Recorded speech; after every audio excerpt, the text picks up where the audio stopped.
Hey everyone, welcome back to the channel.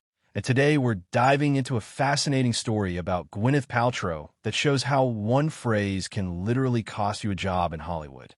So back in 2014, when Gwyneth Paltrow and Coldplay frontman Chris Martin announced their divorce, they didn't just say they were splitting up like everyone else, they introduced the world to the term conscious uncoupling. And let me tell you, the internet absolutely lost its mind over this phrase. People were confused, people were angry, and the backlash was intense. But here's what most people don't know. This controversy actually got Gwyneth fired from a movie role. Yes, you heard that right, fired.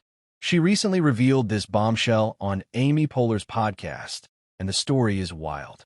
According to Gwyneth, she was supposed to be in a movie project right after the whole conscious uncoupling announcement hit the press, and the negative media attention was so harsh that the film's distributor basically said, "This might be too hot to touch," and they let her go.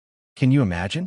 You're going through a divorce, which is already difficult enough, and then you lose a job opportunity because of how people reacted to a phrase you used. Gwyneth actually said, "That was great because I was getting a divorce and then I got fired. That was so awesome." And you can hear the sarcasm in her voice. But let's talk about why people were so triggered by this term. Amy Poehler actually defended Gwyneth on the podcast, saying she was ahead of her time and that the concept wasn't even her invention. It was simply an idea about making divorce less painful and more dignified. Gwyneth explained that people took it so personally because when you introduce a different way of doing something, especially divorce, people who've been through messy separations might feel like you're implying they did something wrong. She said, "I do understand why it was so personal for people because it was. You only see that kind of reaction when it's personal." The irony is that Gwyneth and Chris Martin actually lived out this philosophy beautifully. They successfully co-parented their 2 children and remained close friends, and she's even said she's proud of how they handled it. In fact, she told British Vogue that countless people have thanked her for creating that template because so many divorces are filled with bitterness and pain. But here's another layer to this story.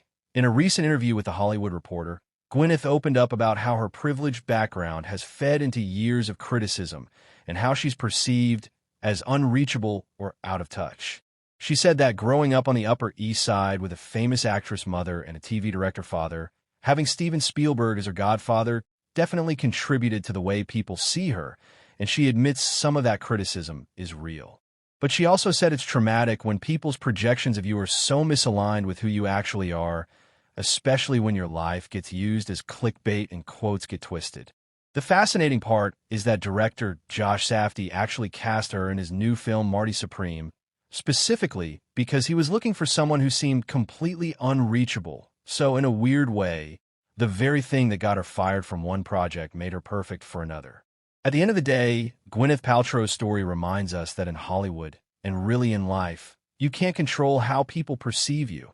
And sometimes standing by your choices means facing real consequences, but it also means staying true to yourself. Let me know in the comments what you think about the whole conscious uncoupling controversy. Was Gwyneth really ahead of her time, or was the backlash justified? Don't forget to like this video, subscribe to the channel, and hit that notification bell so you never miss our deep dives into celebrity stories. Thanks for watching, and I'll see you in the next one.